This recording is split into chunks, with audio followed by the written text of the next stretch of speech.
میرے بابا نے میری ماں کو کہا، کیوں بچی کا دل برا کر رہی ہو؟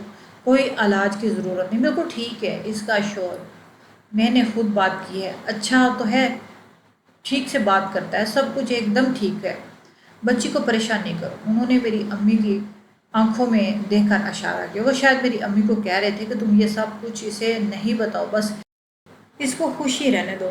اس وقت مجھے سمجھ نہیں آئی تھی، لیکن بعد میں پتہ چلا کہ بابا ایسا کیوں کہہ رہے ہیں۔ مجھے پہننے کو اچھے اچھے کپڑے ملتے ہیں، مجھے روز تیار ہونا پڑتا ہے، لیکن روز نیا جوڑا ہوتا ہے۔ اب میں بہت خوش تھی، ہمارے گھر میں ایسا ماحول نہیں تھا، میرے گنتی کے دو چار جوڑے تھے جو میں بار بار دھو کے پہنتی، اس لیے میرے ساتھ یہ تو سب کچھ بہت اچھا تھا۔ ایک دن حویلی میں ایک جلسہ سا لگا ہوا تھا، حویلی کے اندر ہی تھا، میری ساس وہاں بیٹھی ہوئی تھی، جس میں عورتیں 16 سال کی لڑکیوں کو لے کر آئی ہوئی تھی۔ پہلے مجھے لگا پورے گاؤں کو بلایا، لیکن صرف انہی لڑکیوں نے خاندان کو اور لڑکیوں کو بلایا تھا۔ وہ لوگ لائن بنا کر بیٹھی ہوئی تھی، سب ہی کی پیاری، کافی پیاری بچیاں تھیں۔ جب ایک اور آگے آئی جس کو میری ساس نے اشارہ کیا، اس کی بیٹی کو لے کر وہ آگے کی طرف بڑھ گئی، کیونکہ اس کی بیٹی کافی لڑکیوں سے زیادہ پیاری تھی۔ اس نے کہا کہ تمہاری بیٹی 16 سال کی ہے، پکی بات کوئی جھوٹ تو نہیں ہے؟ اس کے اندر اس نے کہا، نہیں مالکن، میری بیٹی 16 سال کی ہے، آپ چاہیں تو آپ اس کا برتھ سرٹیفکیٹ دیکھ سکتی ہیں۔ میری ساس نے کہا کہ ہاں ٹھیک ہے، بس مان لیتے ہیں تمہاری بات، ویسے تمہاری بیٹی بہت خوبصورت ہے، اس کو یہاں پر چھوڑ دو۔ انہوں نے ایسا کہا تو مجھے لگا یہ اپنے لیے نوکرانی پسند کر رہے ہیں، لیکن اتنی خوبصورت نوکرانی ہے، مجھے تو ایسا لگتا تھا کہ شاید حویلی میں کام کرنے کے لیے ان کو دیکھا جا رہا ہے، لیکن اس کام کے لیے اتنا رش لگانے کی کیا ضرورت تھی؟ تھوڑی دیر بعد میری ساس نے اس ماں کو ڈھیر سارے پیسے دیے، وہ بھی نقدی میں۔ تو میں حیران رہ گئی، دو باتوں پہ حیران تھی، اتنے سارے پیسے میں نے اپنی زندگی میں کبھی نہیں دیکھے، اور انہوں نے اس کی والدہ کو اتنے سارے پیسے کیوں دیے؟ نوکر نے والدہ کو پیسے دینے کا کیا مطلب ہے؟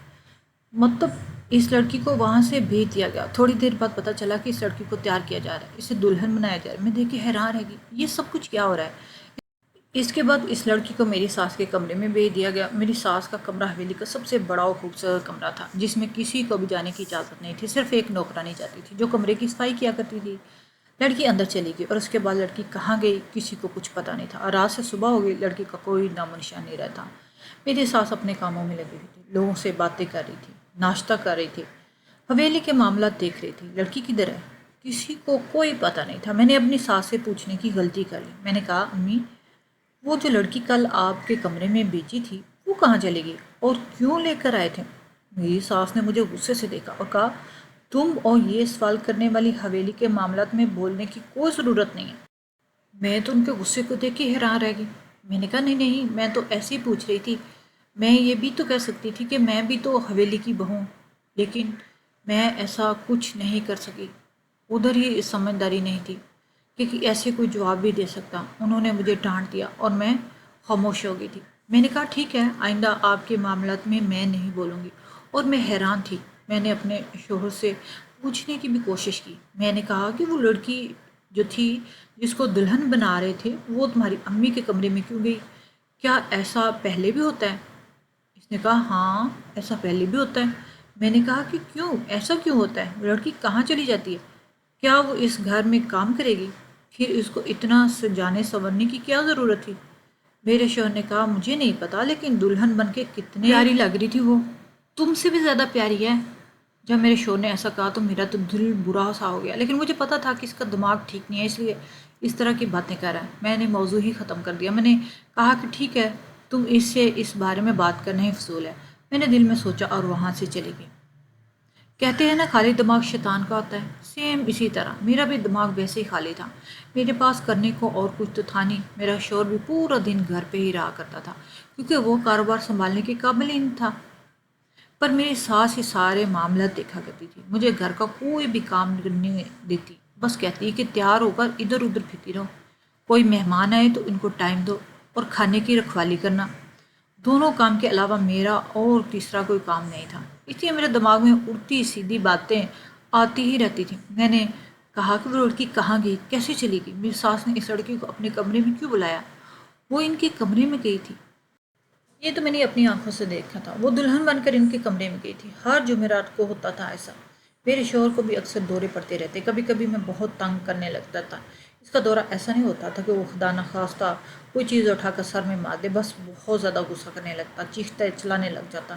پھر ایسے میں صرف اس کی والدہ ہی اس کو سنبھالا کرتی تھی، اور وہ اسے وہاں سے لے جاتی اور مجھے کہتی کہ تم آرام سے سو جاؤ، نہیں تو یہ نہ ہو کہ تم سے سنبھالا نہ جائے۔ میں بھی کہتی کہ ٹھیک ہے آپ لے جائیں، ویسے دیکھا جائے تو میرے ساتھ ان لوگوں نے اچھا نہیں کیا تھا، میرے پاس دولت تھی، میرا دولت والا خانہ تو کھلا تھا نا، میں اس پہ بھی خوش تھی۔ لیکن میری والدہ ٹھیک ہی کہتی ہیں کہ جس سے شادی کی جاتی ہے اس کی رفاقت اور محبت انسان کو چاہیے ہوتی ہے۔ لیکن میرے شوہر کی حالت اور دن بدن بگڑتی جا رہی تھی۔ انہوں نے کہا کہ تھوڑا بہت مسئلہ ہے، ٹھیک ہو جائے گا، پر اب اس کے ساتھ زیادہ ہی مسئلہ ہونے لگا تھا۔ اس کو بار بار دورے پڑنا شروع ہو گئے تھے۔ ایک تو یہ مسئلہ اس گھر سے ختم نہیں ہوتا تھا، اوپر سے ہر جمعرات کو میری ساس سے لڑکی کو گاؤں سے بلاتی اور اس کو اس کی والدہ کو ڈھیر سارے پیسے دے دیتی۔ اس کے بعد وہ لڑکی سے بات نہیں کرتی۔ وہ سخت مزاج عورت تھی۔ وہ تو ایسی عورت تھی کہ جیسے اگر میں نے کوئی غلطی بھی کی تو مجھ پہ ہاتھ ہی اٹھا دے گی۔ مجھے تو ان سے بہت زیادہ ڈر لگتا تھا، لیکن پھر میں نے سوچا کہ میری بھی تو اس گھر میں کوئی وقت ہے کہ نہیں، میں بھی تو اس گھر کی بہو ہوں۔ اگر میں اس گھر سے خدا نخواستہ چلی گئی تو ان لوگوں کی عزت پر بھی تو بہت بڑا دبا لگ جائے گا، اس لیے میں نے ان سے اپنی ہر بات منوانا چاہتی ہوں۔ اس لیے میں نے ابھی یہ ایسا ہی کیا تھا، اور کیا کر سکتی تھی اگر میں اس گھر میں کچھ نہیں تھی۔ لیکن میں نے جو بھی فرمائش کی انہوں نے فوراً پوری کر دی، کیونکہ ان کے پاس پیسے کی کمی نہ تھی۔ میں جو بھی کہتی وہ مجھے فوراً مل جاتا۔ میرے پاس اتنی ساری چیزیں ہو گئی تھیں کہ رکھنے کی جگہ کم پڑ گئی، تو انہوں نے مجھے کہا کہ تم دوسرے کمرے کو میں اپنا سامان رکھ لو، وہاں پر اپنی چیزیں رکھا کرو، تیار ہونے کے لیے وہاں جایا کرو۔ میں نے ایسا ہی ایک اور کمرہ بھی اپنے لیے تیار کروا لیا، وہاں پہ میں اپنی تیاری کے سارے سامان رکھتی تھی، کیونکہ کبھی کبھی میرے شوہر کو غصہ آتا تو وہ ہر چیز اٹھا کر پھینک دیتا۔ اس کمرے میں جا کر تیار ہو جاتی، اور جب میرے شوہر کی طرف سے زیادہ خرابی ہوتی تو میں وہیں پہ سو جایا کرتی تھی۔ جانے کتنی ایسی راتیں تھیں جب میں اپنے شوہر کے کمرے میں نہیں ہوتی تھی۔ مجھے اس بات سے کوئی فرق نہیں پڑتا تھا، کیونکہ مجھے پتا تھا کہ میں اکیلے اس کو سنبھال نہیں سکتی۔ جو اچانک چپکے سے چلنے لگتا تو مجھے بہت ڈر لگتا، میں اس کی باتوں میں سمجھ نہیں سکتی تھی۔ اس کی حالت پہلے سے ایسی تھی، انہوں نے ہم سے جھوٹ بولا، کیونکہ اب یہ سب کچھ کہتے پھرتے تھے کہ شادی کے بعد اس کی حالت زیادہ خراب ہو گئی ہے، زیادہ دورہ پڑنا شروع ہو گیا ہے، جبکہ پہلے تو سال میں ایک دفعہ دورہ پڑتا تھا، اب تو روزانہ ہی کوئی نہ کوئی مسئلہ بنا ہوتا تھا۔ کسی نے سامنے سے یہ نہیں کہا کہ یہ سب کچھ میری وجہ سے ہوا، لیکن اشارے سب کے میری ہی طرف تھے، لیکن میں کچھ نہیں کہہ سکتی تھی، کسی کے آگے بولنے کا حق نہیں تھا مجھے حاصل، اور بولتی بھی تو میں ہی بری بنتی، اس لیے میں خاموش رہ جاتی، کیونکہ انہوں نے میرے ساتھ جو کیا وہ تو غلط تھا۔ ایک پاگل کے ساتھ میری شادی کر دی، اب لوگ یہ چاہتے ہیں کہ میں اور کیا کروں۔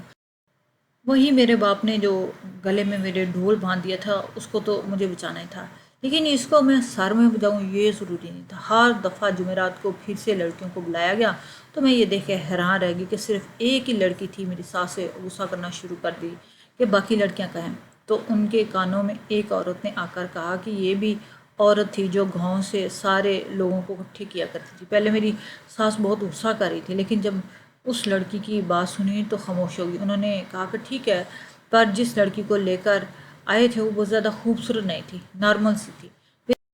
میری ساس نے کہا کہ اس کو تو لے جانا یا نہ لے جانا برابر ہی ہے۔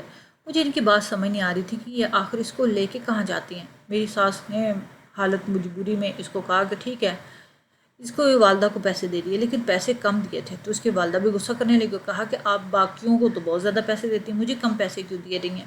میری ساس نے کہا اپنی بیٹی کو دیکھو تو صحیح، اس کی شکل دیکھو، اس کے اتنے پیسے دے رہی ہوں، اس پہ خوش ہو جاؤ۔ میں حیران تھی کہ آخر یہ ہو کیا رہا ہے کہ میری ساس ان لڑکیوں کو خریدا کرتی تھی، لیکن اگر اس کو خرید ہی رہی تھی تو اس کے ساتھ کیا کرتی تھی، کہاں چلی جاتی تھی وہ لڑکیاں سب؟ کچھ میری سمجھ سے باہر تھا، لیکن بہت زیادہ عجیب تھا۔ میں نے اس بارے میں کسی سے کچھ بات نہ کی، پر میں جاننا چاہتی تھی یہ سب ہو کیا رہا ہے، مجھے پتہ لگا کر ہی رہنا تھا، پر مجھے پتہ لگانے کا کوئی راستہ نہیں مل رہا تھا۔ اس حوالے میں اتنے زیادہ قانون و پابندیاں تھیں کہ میں ان کے اندر جکڑ کے رہ گئی تھی، پتہ نہیں چلتا تھا کہ میں ہوں یا نہیں۔ ان کی کوئی غلام کہتے ہیں کہ جو بھی کرنا ہے کروں، لیکن سب کچھ ان کو بتا کر ان کی مرضی سے کرنا پڑے گا۔ مجھے میری ساس نے یہاں تک بھی کہہ دیا کہ اگر تمہاری کوئی دوست وغیرہ تو اس کو بلایا کرو، کوئی مسئلہ نہیں ہے، تمہارا وقت گزر جائے گا، لیکن تم نے بھی بنا بتائے کہیں نہیں جانا۔ میری تو کوئی بھی دوست نہیں تھی، کیونکہ میں تو شروع سے بہت چپ چپ رہتی تھی، مجھے کیا پتا تھا کہ میری زندگی میں اتنا بڑا امتحان رکھا ہوا ہے۔ ویسے ایک بات تھی کہ میری ساس میرے شوہر کا خیال بہت رکھتی تھی، مجھے ابھی تک کسی ایسی صورتحال میں نہیں پڑا جو میں سنبھالتی۔ وہ خود ہی میرے شوہر کو سنبھالتی تھی۔ شاید ان کو پتہ تھا کہ میں یہ سب کچھ نہیں کر سکتی، کیونکہ میں تو کم عمر تھی۔ دن اسی طرح گزر رہے تھے۔ اگلی جمعرات کو پھر سے کوئی نہ کوئی لڑکی لے کر آنے والا تھا۔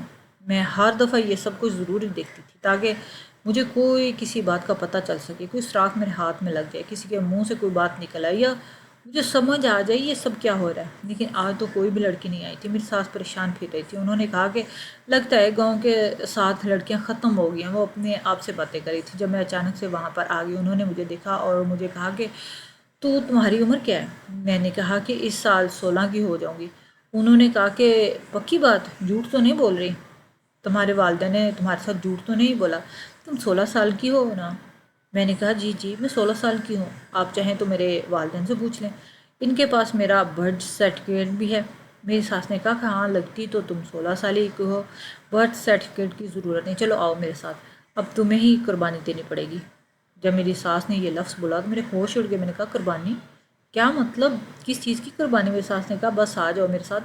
انہوں نے کہا کہ مجھے ایک لال رنگ کا جوڑا پہننا ہے اور کہا کہ اچھی طرح تیار ہو جاؤ۔ میں نے کہا یہ سب کچھ کیا ہو رہا ہے؟ میرا شوہر، میں نے اپنے شوہر کا نام لیا۔ انہوں نے کہا کہ اس کی فکر مت کرو، وہ اپنے کمرے میں سو رہا ہے، آج اس کی طبیعت خراب ہے، تم نے اس کے پاس نہیں جانا، نہیں تو کوئی نقصان ہو جائے گا۔ میں تو اس لیے اپنے شوہر کا ذکر کر رہی تھی کہ اس کو پتہ ہو کہ اس کی والدہ مجھے تیار کر کے کہاں بھیج رہی ہے۔ میرے دماغ میں کوئی سیدھی بات آ ہی نہیں رہی تھی۔ میری ساس کے کمرے میں جانا کسی کو اجازت بھی نہیں تھی۔ میری ساس مجھے اپنے کمرے میں لے گئی۔ میں ان کے کمرے میں داخل ہوئی تو حیران ہی رہ گئی۔ کمرہ تھا یا کوئی محل؟ اتنا بڑا خوبصورت بیڈ جسے سونے کا بنا، ہر چیز خوبصورت، شیشے کے آگے ایسی پیاری پیاری بوتلیں پڑی ہوئی تھیں، شاید وہ پرفیوم تھے جو میں نے آج تک نہیں دیکھی تھی۔ میں چیزوں کو دیکھتی جا رہی تھی۔ جب میری ساس نے کہا کہ جلدی کرو، وہ آگے چل پڑی۔ یہاں سے کھانا جانا تھا، کمرے میں بھی بھلا انسان کہاں جا سکتا ہے؟ کمرہ تو بند تھا، لیکن تھوڑی ہی دیر بعد انہوں نے ہماری جیسی چیز کو ہٹا کے، الماری جیسی چیز کو ہٹا کر دیکھا۔ میں حیران رہ گئی، وہ الماری نہیں تھی بلکہ وہ تو دروازہ تھا۔ وہ مجھے اس کے پیچھے سے لے گئی اور ایک کمرے میں چھوڑ دیا جہاں پر روشنی کم تھی۔ تھوڑی دیر کے بعد میں نے دیکھا تو میری ساس وہاں سے غائب تھی اور میرے سامنے میرا شوہر بیٹھا تھا۔ میں حیران رہ گئی۔ میں نے کہا کہ میرے ساس نے تو کہا تھا کہ یہ سو رہا ہے۔ اس نے کہا کہ دلہن، میری دلہن ادھر آؤ میرے پاس۔ وہ عجیب طریقے سے میری طرف بڑھا اور اس نے مجھے زوردار دھکا دیا۔ میں ایک طرف کو گر گئی۔ مجھے سمجھ آ گیا کہ میرے شوہر کو دورہ پڑا ہوا اور شاید اس کا علاج یہی ہے۔ تبھی میری ساس ان ساری لڑکیوں کو یہاں بھیج رہی تھی۔ میرا شوہر اپنی وحشت ان کے اوپر نکال دیتا، لیکن آج میری باری تھی۔ میں نے بری طرح چیخنا چلانا شروع کر دیا، مجھے یہاں سے باہر نکالو۔ لیکن اللہ کا کرم کچھ ایسا ہوا کہ میرا شوہر اچانک سے بے ہوش ہو گیا تو ڈاکٹر کو بلا لیا گیا۔ تو ڈاکٹر نے کہا آپ ان کو دوائیاں ٹائم پہ دے رہی ہیں؟ یہ سب کچھ کیا ہو رہا ہے؟ آپ لوگ جو میں نے سمجھایا تھا وہ کیا جا رہا ہے؟ میں نے ڈاکٹر کے سامنے اپنی زبان کھول دی اور میں نے کہا دوائیوں کا تو مجھے پتہ نہیں ہے، کوئی تھیراپی ہو رہی ہے، نہ ہی پیار محبت سے کچھ ہو رہا ہے، بلکہ جب میرے شوہر کو دورہ پڑتا ہے وہ کسی کو مارنا چاہتا ہے، میری ساس مارنے کے لیے کسی جوان لڑکی کو دلہن بنا کے اس کے سامنے پیش کر دیتی ہے۔ ہر دفعہ نئی لڑکی پیش کی جاتی ہے۔ لیکن مجھے سمجھ آ گیا کہ میری ساس نے پہلے کیوں نہیں جانے دیا، کیونکہ میں ان کے خاندان کی بہو تھی۔ لوگوں کو دکھانے کے لیے مجھے رکھا ہوا تھا، یہ ہماری بہو ہے جو بالکل ٹھیک رہتی ہے۔ اس کا مطلب ہے کہ میرا بیٹا بھی ٹھیک ہے۔ اپنے بیٹے کو صحیح ثابت کرنے کے لیے وہ میری حالت بری نہیں کرا سکتی تھی، لیکن مجبوری میں انہوں نے مجھے بھی بھیج دیا۔ ڈاکٹر تو جب یہ بات سنی تو حیران رہ گئی۔ میری ساس بھی مجھے کھا جانے والی نظر سے دیکھنے لگی۔ اس نے کہا کہ جس چیز سے اس کو دور رکھنا چاہیے آپ اسی کو تقویت دے رہی ہیں، اس طرح تو یہ کبھی بھی ٹھیک نہیں ہو پائے گا۔ آپ تو پڑھی لکھی ہیں، پھر آپ یہ سب کچھ کیوں کر رہی ہیں؟ میری ساس نے کہا وہ سنبھالا ہی نہیں جاتا، پھر اپنے آپ کو مارنا شروع کر دیتا، رونا شروع کر دیتا۔ میں اپنے بیٹے کو اس حال میں نہیں دیکھ سکتی، میرا ایک ہی تو بیٹا ہے۔ ڈاکٹر نے کہا کہ آپ نے بہت غلط کیا، آپ کو ایسا بالکل نہیں کرنا چاہیے تھا، اس طرح تو یہ اور بھی زیادہ بیمار ہو جائے گا اور اس کو تشدد کرنے کی عادت پڑ جائے گی، اور اس لڑکیوں کا کیا قصور ہے؟ میں نے کہا کہ میری قسمت اچھی تھی، نہیں تو میرے ساتھ بھی پتہ نہیں کیا ہوتا۔ میری ساس اس طرح لڑکیوں کو وہاں بھیجا کرتی تھی اور ان کی ماؤں کو پیسے دیتی، اور اس کے بعد وہ لڑکیاں تو شہر میں ہی چلی جاتی یا گاؤں چھوڑ کر ہی کہیں اور شفٹ ہو جاتی تھی، تبھی تو وہ دکھائی نہیں دیتی تھی۔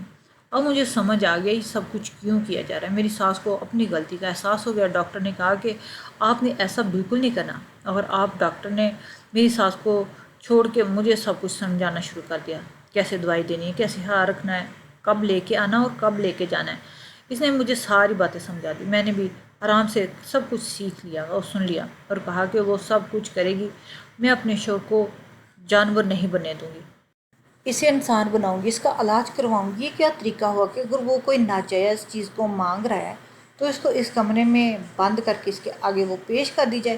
اس طرح تو میرا شوہر دن بہ دن پاگل ہو جائے گا، اور یہی تو ہو رہا تھا، اس کی حالت دن بہ دن خراب ہوتی جا رہی تھی۔ جب میں آئی تو پھر بھی قدرے بہتر تھی، لیکن اب جو بالکل پاگلوں کی طرح حرکتیں کرتا تھا۔ میں نے ڈاکٹر کی باتوں پہ عمل کیا اور اپنے شوہر کا 3 مہینے تک بہت خیال رکھا۔ میری ساس میرے کسی معاملے میں نہیں بولتی تھی، اب وہ خاموش ہو گئی تھی، چپ رہتی تھی۔ اللہ نے کرم کیا، میرا شوہر پہلے سے بہتر ہو گیا۔ اب مارنے والے سسٹم سے وہ تقریباً ہٹ گیا تھا، وہ کسی کو بھی ہاتھ نہیں لگاتا تھا۔ ابھی بھی چھوٹی چھوٹی باتوں میں غصہ آتا ہے، لیکن اب وہ پہلے سے بہتر ہے اور میرا بھی خیال کرتا ہے۔